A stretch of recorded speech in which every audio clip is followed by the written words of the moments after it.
संवैधानिक संस्थाओं को बदनाम करना कांग्रेस की आदत। भाजपा नेता कैलाश विजयवर्गीय का बयान। हवाओं में आरोप लगाकर संवैधानिक संस्थाओं को बदनाम करना कांग्रेस की आदत है। ऐसा प्रतिपादन भाजपा नेता कैलाश विजयवर्गीय ने किया। वे नागपुर में आयोजित पत्रकार परिषद में बोल रहे थे। उन्होंने कहा कि लोकतंत्र में जीत हार लगी रहती है, लेकिन उसे सहन करने की क्षमता होनी चाहिए। हारने पर ईवीएम को दोष देते हैं, लेकिन चुनाव जीतने पर सब कुछ सही होता है। एक गंभीर राजनीतिक नेता को व्यवहारिक तरीके से काम करना चाहिए। अगर कोई सबूत हो तो उसे सामने रखना चाहिए। यह जनता के मतों का अपमान है। जब बाहरी राज्यों से मतदाता लाए गए तब वे विरोध क्यों नहीं कर रहे थे? अगर उनके पास कोई सबूत है तो उन्हें पेश करना चाहिए। सिर्फ हवा में आरोप लगाकर संवैधानिक संस्थाओं को बदनाम करना कांग्रेस की आदत है, ऐसा भी विजयवर्गीय ने कहा। देखिए, डेमोक्रेसी में हार और जीत चलती है, पर हार हजम करने की कैपेसिटी होना चाहिए। जब हार जाते हैं तो ईवीएम पे या वोटर लिस्ट पे आरोप लगाते हैं, चुनाव आयोग पे आरोप लगा देते हैं। जीत जाते हैं तो सब अच्छा रहते हैं।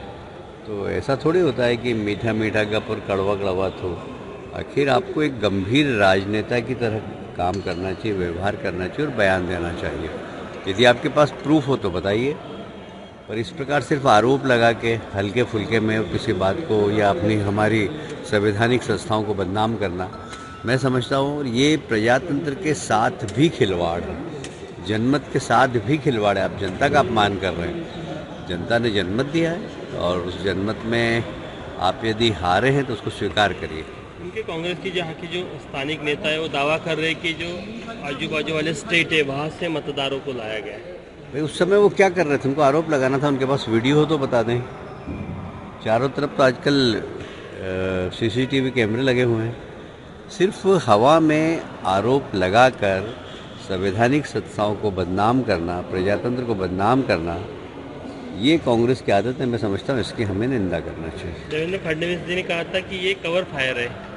हाँ, ये तो इस प्रकार मैं कह रहा हूँ ना कि हार को डाइजेस्ट नहीं कर पाते हैं, इसलिए क्या कहना। तो या तो ईवीएम के ऊपर ठिकरा फोड़ते हैं या वोटर लिस्ट।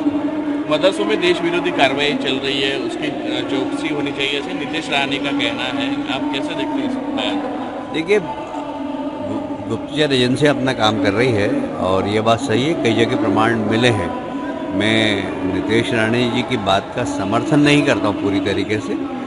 कुछ मदरसे अच्छे भी चलते होंगे, पर हाँ, मैं बंगाल में रहा हूँ। बंगाल में मदरसों में सिर्फ देश विरोधी शिक्षा ही दी जाती थी, ये मुझे मालूम है।